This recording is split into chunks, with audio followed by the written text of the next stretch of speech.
Hello everyone, this is Sahib Bilal and you are watching web development series. आज हमारा 17वां lecture है और आज हम थोड़ा सा इमेजेस की गैलरीज बनाने को सीखेंगे। ठीक है, और उसके बाद हमने इमेजेस को यूज बैकग्राउंड के हिसाब से डिफरेंट तरीके से यूज से करना, वो आज हम वो सीखेंगे। आज हमारा मेन टॉपिक वही है। कुछ मैंने इमेजेस डाउनलोड की हुई है अपने पास जस्ट टू क्रिएट गैलरी। ठीक है, तो सिंपल मैं यहाँ पे ये करता हूँ कि मैं सिंपल हमारे पास क्लास गैलरी, जैसे मैं जो भी टॉपिक पढ़ा रहा हूं अब उसके रिलेटेड ही मैं क्लास का या आईडी का नाम रख रहा हूं, तो आपने भी यही करना है ताकि जो भी सेक्शन होगा वो क्लास प्रॉपर डिफाइन करके ये स्पेसिफिक सेक्शन है इस वेबसाइट के अंदर या इस पेज के अंदर। Then class gallery content. ठीक है, अब इसमें ये है कि एक तो हम इमेज का टैग लेते हैं सोर्स, जिससे हमारे पास है एसेट्स है, देन इमेजेस, देन हम अपने जस्ट नाम को जाके कॉपी कर लेते हैं। ठीक है, मैंने शॉर्ट की यूज की है, मैंने फाइल को सिलेक्ट करके मैंने उसके ऊपर F2 का बटन प्रेस किया है तो वो मेरे पास उसने रीनेम का ऑप्शन दे दिया है। इसका दूसरा तरीका क्या है, just right click on your folder और file and then click on rename, तो ये आपकी फाइल रीनेम हो जाएगी। आपने कंट्रोल ए प्रेस करना, देन कंट्रोल सी, कॉपी हो जाएगा, देन आपने पेस्ट कर देना। देन नीचे हम यहाँ पे this is image one, image का spelling let me correct that. अब इसको मैं कर रहा हूं, सही कर रहा हूं, टू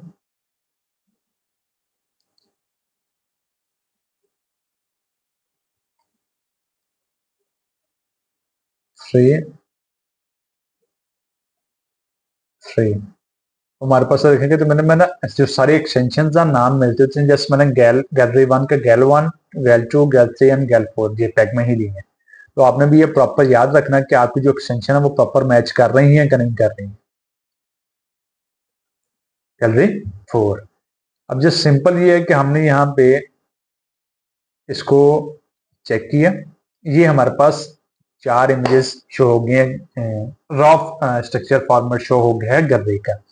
अब ये चीजें अच्छी नहीं लग रही हैं। एक तो सबसे पहले ये है कि इसका जो स्पेसिंग है वो बराबर नहीं है, इनकी अलाइनमेंट ठीक नहीं है, फिर उसके बाद इमेज की विड्थ है प्रॉपर नहीं है, फिर उसके बाद टेक्स्ट की कोई नहीं है, कोई बता नहीं रहा है कि किस इमेज से रिलेटेड है। अब ये इमेज स्पेसिफाई नहीं कर रहा कि टॉप इमेज का है या बॉटम इमेज का है, एज लाइक दिस। हाँ, अगर हम थोड़ा सा ध्यान करते हैं तो जैसा स्क्रॉल डाउन करेंगे, जैसा लास्ट के इमेज के बाद भी एक टेक्स्ट है, तो दैट मीन्स पहले इमेज है देन टेक्स्ट है। अगर लास्ट वाला इमेज का टेक्स्ट मिसिंग होता तो तब हमें कंफ्यूजन ही रहनी थी कि हमारे पास जो टेक्स्ट है वो किससे बिलोंग कर रहा है। ठीक है, अब सबसे पहले ये है कि हम जो हमारी जो गैलरी कंटेंट है हम इसको एक प्रॉपर विड्थ एंड हाइट देते हैं। ठीक है, इस जस्ट क्लास को कॉपी किया, हम कहते हैं जी इसकी विड्थ है जी 300, विड्थ 250 कर लेते हैं, 250 px। ठीक है, तो अब इफेक्ट चेक करते हैं। उस एलिमेंट की विड्थ तो 250 हो गई है, लेकिन इमेज का साइज ज्यादा है जिसकी वजह से वो एलिमेंट से बाहर आ रही है। तो इसके बाद दूसरा काम हम ये करते हैं कि हमने गैलरी कंटेंट के अंदर इमेज को कॉल किया, हमने उसको बता दिया जी उसकी विड्थ जो है वो होगी 100%, क्योंकि हमने उसके पेरेंट की विड्थ डिफाइन कर चुके हैं। जब भी आपने इमेज को स्टाइल अप्लाई करना है तो दोनों चीजें फिक्स्ड नहीं देनी है, विड्थ एंड हाइट फिक्स्ड नहीं देनी है, एक चीज फिक्स देनी है, दूसरी ऑटो देनी है। अब यहाँ पे मैं विड्थ दे रहा हूँ 100%, दोनों की विड्थ 100% होगी। अब विड्थ मैंने इमेज की फिक्स नहीं की है, जितने भी उसके पेरेंट का साइज होगा उतनी ही उसकी साइज हो जाएगी। ठीक है, अब इसके बाद मैं अब इसकी हाइट फिक्स करता हूं। हाइट इज इक्वल टू, मैं कहता हूं जी 250 px, विड्थ भी 250 एंड हाइट भी 250 नहीं, विड्थ इसकी 250 है, हाइट भी 250 है, लेकिन उस एलिमेंट की हाइट ज्यादा है क्योंकि साथ में हमारे कंटेंट भी आ रहा है। अब 250 हमारे पास, ये देखें इमेज जो है अब ये बुरी लग रही है, इस इमेज की हाइट कम थी लेकिन हमने इसको हाइट ज्यादा की है। तो अब इस चीज को कंट्रोल करने के लिए हम एक प्रॉपर्टी यूज करते हैं कि यार उसका ना जो है इमेज खराब ना हो, तो एक ना उसका जो बेस्ट पार्ट है वो भी हो जाए।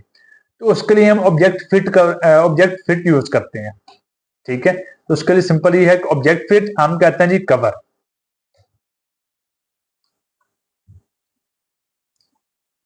उस हिसाब से चीज कुछ बेहतर हो गई है। ठीक है, अब इसका मैं दूसरा तरीका आपको बाद में बताता हूं कि हम बैक इमेज को बैकग्राउंड में यूज कर लेते हैं।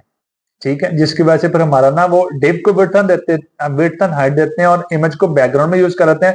फिर इमेज ऐसे खराब नहीं आती है, तो मतलब थोड़ी सी खराब शो नहीं होती है, हमें ऑब्जेक्ट फिट नहीं देना पड़ता उसके अंदर। ठीक हो गया, तो ये हमारे पास आ गया।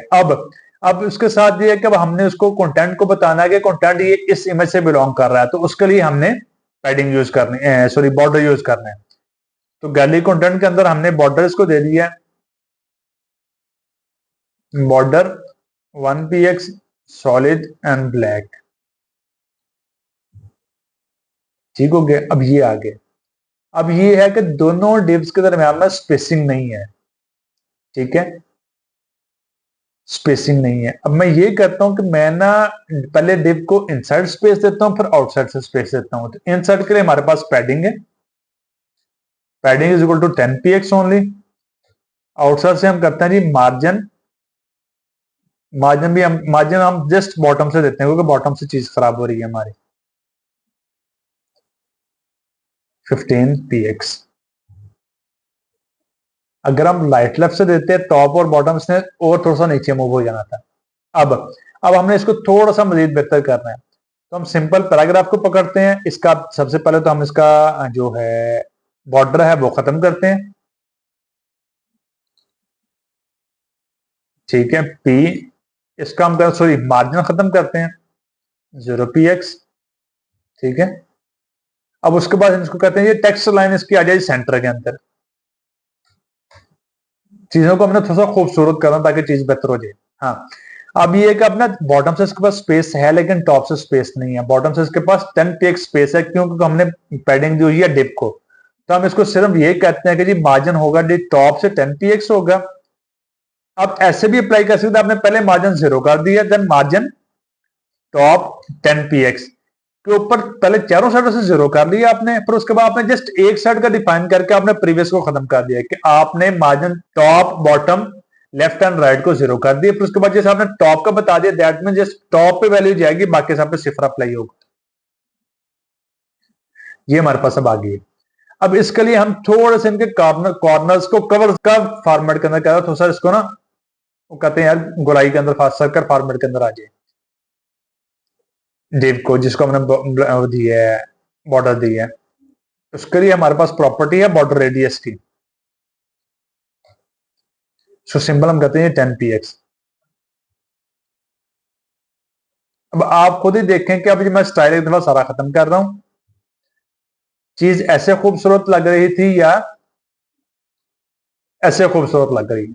अब इसको हम मजीद बेहतर करते हैं ताकि हमारा जो कंटेंट है वो ज्यादा अच्छा नजर आए।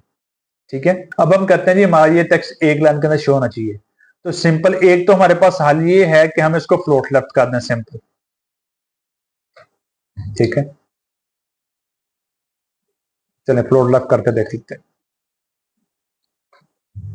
अब अगर आपको याद होगा तो हमने मार्जिन दिया था जस्ट बॉटम से, राइट साइड से नहीं दिया गया कि अगर एक ही लाइन में शो हो रहे हैं तो राइट साइड पर भी मार्जिन हमें अप्लाई करना चाहिए। तो उसके लिए फिर हम यहां पे करते हैं जी मार्जिन। अब मैं ये खत्म कर रहा हूं, इसको मैं कहता हूं जी 0px टॉप से, राइट से हमें 10px चाहिए, बॉटम से हमें 10px चाहिए। ठीक है, देखो, और लेफ्ट से फिर अगेन हमें लेफ्ट से अगेन सिफर चाहिए हमें। मैंने किसको अप्लाई कर दिया, ओ जस्ट सॉरी, मैंने पैराग्राफ को अप्लाई कर दिया। इसको हम 0 वैसे ही रखते हैं। ये मार्जिन बॉटम हमने अप्लाई किया and right and bottom, bottom से हमारे पास आ गया। ठीक है, अब इसकी इतनी विड्थ ज्यादा होगी तो हमारे पास कंटेंट उतना ही एक लाइन में शो होना शुरू हो जाएगा। तो मैं इसको नीचे ले जाता हूं तो ये एक लाइन में आ गया। अब इसकी विड्थ कम है तो ये कंटेंट हमारा उस हिसाब से शो होना शुरू हो जाएगा। That's it. सो ये हमारे पास एक गैलरी बन गया। तो गैलरी आप इसको डिफरेंट तरीकों से बना सकते हैं। हाँ, अगर आप इसकी इमेज की जो रेडियस है वो भी, जो कॉर्नर है वो भी गोल करना चाह रहे हैं, तो उसके लिए भी हमारे पास है बॉर्डर। इमेज को भी आपने बॉर्डर रेडियस अप्लाई कर देना है 10 px। हो गया। अब आप चाह रहे हो कि यार ये जो बॉटम वाले हैं ये अच्छे नहीं लग रहे हैं, तो हमने इसको रिमूव करना है। तो उसके लिए आपने, खत्म करता हूं मैं इसको, बॉर्डर डैश टॉप डैश, मैं कहता हूं जी लेफ्ट डैश रेडियस 10 px। मैंने कहा जी border top and left radius जो है वो कर्व होना चाहिए, तो just top left radius curve होगा। ठीक है। इस तरह अगर मैं बॉर्डर राइट करता हूं, टॉप राइट, जस्ट राइट का हो जाएगा। अब सिर्फ हमारी चीज मतलब हमारा स्टाइल ये है, हमारा स्टाइल ये है, हमें नेक्स्ट नहीं चाहिए तो हम नहीं कर सकते, हम नहीं करेंगे सिंपल। या इसका दूसरा तरीकाकार ये है कि मैं सिंपल यहां पे इसको करता हूं, अप्लाई करके देखते हैं एक तरीका। बॉर्डर रेडियस वैसे ही 10 px 0 px 10 px 0 px। अब ये उसने दिया ये टॉप का, top left, top right, bottom right and bottom left, ये एंटी क्लॉकवाइज सर्कल पूरा करते हैं जी। हमें यहां पे नहीं, यहां पे 0 ही चाहिए, हमें यहां पे चाहिए top left and top right के ऊपर। तो ये उसने इसको कर्व कर दी। ये हमारे पास बन गई जी गैलरी। अब नेक्स्ट एक प्रोसेस, एक हम टर्म यूज करते हैं इमेज सेपरेटर्स, कि आपने अब 4 अलग अलग इमेजेस यूज की हैं। ठीक है। तो उसके लिए हम सिर्फ एक ही इमेज यूज करते हैं। फॉर एग्जाम्पल हमारे पास ना आइकन्स हैं, वो बहुत छोटे फॉर्मेट के अंदर होते हैं। तो मैं ना ये आपको ये इमेज का पैटर्न दिखाता हूँ कि ये हमारे पास है, ये 3 अलग अलग इमेजेस हैं हमारे पास। ठीक हो गया। अब एक तो ये है कि हम तीनों इमेजेस को अलग अलग सेव करें और अलग अलग कॉल करें। दूसरा मतलब ये है कि हम इमेज सेपरेटर्स के थ्रू है कि हम इस एक ही इमेज को कॉल करते हुए हम इनको अप्लाई करें और चेक करते हैं कि ये हमारे से लग भी सकते हैं कि नहीं लगते हैं। तो सिंपल मैं यहां पे डिव लेता हूं, क्लास इमेज सेपरेटर। ठीक है, क्लोज कर दिया इसको। अब सबसे पहले बात यह है कि इसकी एम्प्टी जो है, एलिमेंट है, उसकी आउटपुट कोई भी नहीं होगी। सबसे पहले हमें इसको विड्थ एंड हाइट देनी है 50 px, हाइट भी 50 px। अब ये एलिमेंट हमें शो ही नहीं हो रहा क्योंकि हमने कुछ लगाया ही नहीं है इसका। अब सिंपल हम ये कहते हैं, हम इसके अंदर बैकग्राउंड इमेज अप्लाई करते हैं। तो बैकग्राउंड इमेज के लिए सिंपल ये है कि बैकग्राउंड, अब यहां पे हमने यूआरएल का पैरामीटर बात करना है। देन कोटेशन मार्क्स के अंदर हमारे पास हम हैं स्टाइल के फोल्डर के अंदर। तो हमने सबसे पहले क्या करना है, क्या हमने डायरेक्ट एसेट्स के फोल्डर कॉल करना है? नहीं, सोचें, बिल्कुल सही पहुंचे हैं आप, कि हमने सबसे पहले अपने फोल्डर से बाहर जाना है। क्यों? क्योंकि हमारे इस, हम है सीएसएस के फोल्डर के अंदर, यहां पे तो इमेजेस हैं ही नहीं। हमने इस फोल्डर से एक स्टेप बैकवर्ड जाना है, एज लाइक दिस। तो उसके लिए हमने सिंपल एक स्टेप बैक आ जाना है। देन हमने जाना है, स्टेप इन करना है इमेजेस के अंदर। देन हमारे पास उस इमेज का नाम क्या है, इसको मैं अगेन F2 करके कॉपी कर रहा हूं। ठीक है, ये मैंने कर दिया। अब वो हमारे पास इमेज शो हो रही है वो टॉप के ऊपर। अगर इसको देखें कि मैंने इमेज जो है वो सही लगाई है। सॉरी, हमने फ्लोट लेफ्ट ऊपर यूज किया था, जिसकी वजह से हमारा जो नेक्स्ट एलिमेंट है वो खराब हो रहा है। उसके लिए ये है कि मैं यहां पे एक एम्प्टी डिव ले रहा हूं, क्लास फ्लोट नन। ठीक है, तो इसको हम अप्लाई करते हैं।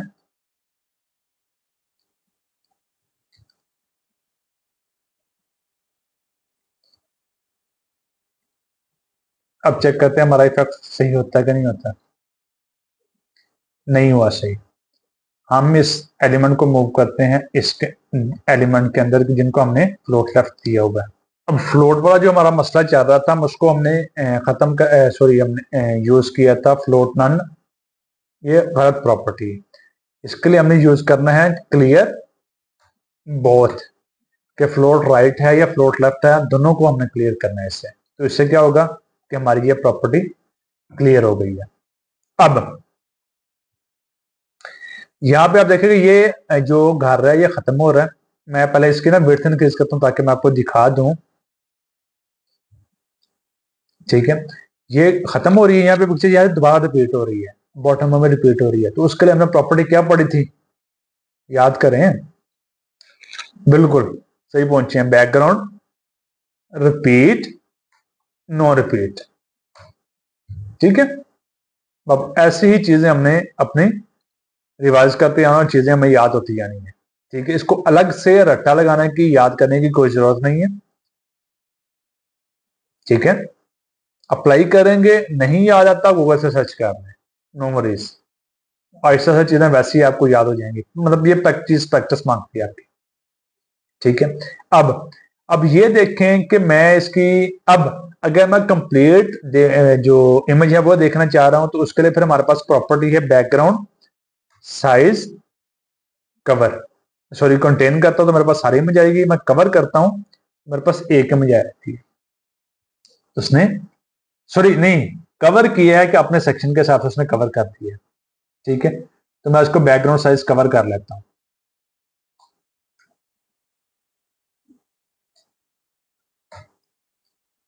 अब इसको मैं कॉपी अगेन कर रहा हूं, देन मैं कह रहा हूं जी इमेज -1।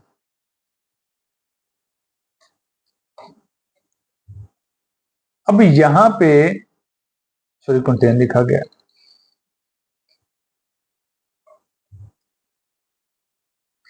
यहां पे मुझे अब दूसरी इमेज चाहिए, पहले नहीं चाहिए, होम वाले नहीं चाहिए। तो उसके लिए हम क्या करें, हम इसके बैकग्राउंड की जो पोजिशनिंग है वो छेड़ेंगे। इमेज की जो पोजीशन है हम उसको छेड़ेंगे। इमेज 1 है, बैकग्राउंड पोजीशन, मैं कहता हूं 0 एंड देन 0। अब पहले इसको मूव कर रहा हूं दूसरी प्रॉपर्टी को, दैट मीन ये टॉप से मूव कर रहा है। ठीक है, इसको मैं 0 गेन कर रहा हूं। मैं पहली प्रॉपर्टी पे आता हूं तो मैं इसको बता रहा हूं जी ये लेफ्ट से राइट को मूव कर रहा है। अब दैट मीन हमने राइट से लेफ्ट को करना है तो हमने इसको इनवर्स में ले जाना है। ठीक है, 22 42 52 55 54 53 50। ठीक है, अब इसका ये है कि इसके अब देखेंगे तो हमारे पास ना इसकी विड्थ इमेज की विड्थ कम है लेकिन हमारे पास एलिमेंट की विड्थ ज्यादा है। तो हम इसको सिंपल ये करेंगे, हम इसकी विड्थ 50 के बजाय 45 पे ले आते हैं, तो उससे ये हो गई। ठीक है, यहां पे ये हमारे पास सही आ गई। अब इसी तरह अगर आपने तीसरी इमेज को भी ऐसे ही लेके आना है तो उसके लिए सिंपल मैं यहां पे इसको इमेज 2 की क्लॉज दे रहा हूं। ठीक है, इसका मैं स्टाइल अगेन कॉपी कर रहा हूं just to save the time. अब मैं यहां पे कहता हूं जी मेरे पास दूसरी इमेज शो हो रही है, मैं कह रहा हूं तीसरी है तो मैं इसको नेगेटिव में थोड़ा सा ओवर नेगेटिव में ले लेता हूं। अब मुझे अंदाजा किया तकरीबन ये 100 पीक्स माइनस में जाएगा। ये है ऑलमोस्ट 104 104। ये होता है कि हम मल्टीपल इमेज को यूज करने के लिए हम एक ही इमेज यूज करते हैं ताकि वो एक ही दफा लोड हो और उसके बाद हम, क्योंकि उसका साइज सेम होगा, बार बार वो चीजें इफेक्ट नहीं करेंगे। वो हर दफा उसको अलग लोड नहीं करना पड़ेगा। मतलब ये है कि आपका राइट का एरो अलग गया, लेफ्ट का अलग गया, उसके बाद होम का आइकन अलग गया। इससे आप मेन्यू में क्रिएट कर सकते हैं कि आप जस्ट एंकर के बैकग्राउंड में ईमेल लगा दें डिस्प्ले ब्लॉक करके, सिंपल। ठीक है, और उसके बाद उसका मेन्यू क्रिएट कर लें, दैट्स इट। अब आज का हमारा आखिरी टॉपिक है कि हमने एंकर जो इमेज है, इमेज को अपन स्टाइल देना, तो स्टाइल के साथ ये एंकर टैग है, एंकर टैग को हमने स्टाइल देना, तो हमने उसके एट्रीब्यूट्स के साथ कैसे स्टाइल देना है। अगर आपको याद हो कि हम पीछे पढ़ चुके हैं, बिल्कुल हम इनपुट के जो एट्रीब्यूट्स हैं टाइप, हमने उसके हिसाब से उसको स्टाइल दिया था। अब मैं सिंपल कहता हूं जी कि इसको कॉपी करता हूं, मैं कहता हूं जी इमेज, इमेज के अंदर मैं आप पास करता हूं इसके अंदर सिंपल, मैं कोई भी एक सिंपल टाइप टेक्स्ट अप्लाई करके, एक रैंडम अप्लाई करके देखते हैं।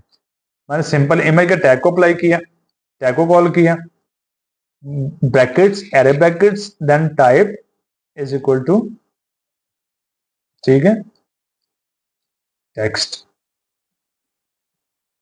ठीक है। अब मैं इसको सिंपल कर दूं, डिस्प्ले हो जाए नन।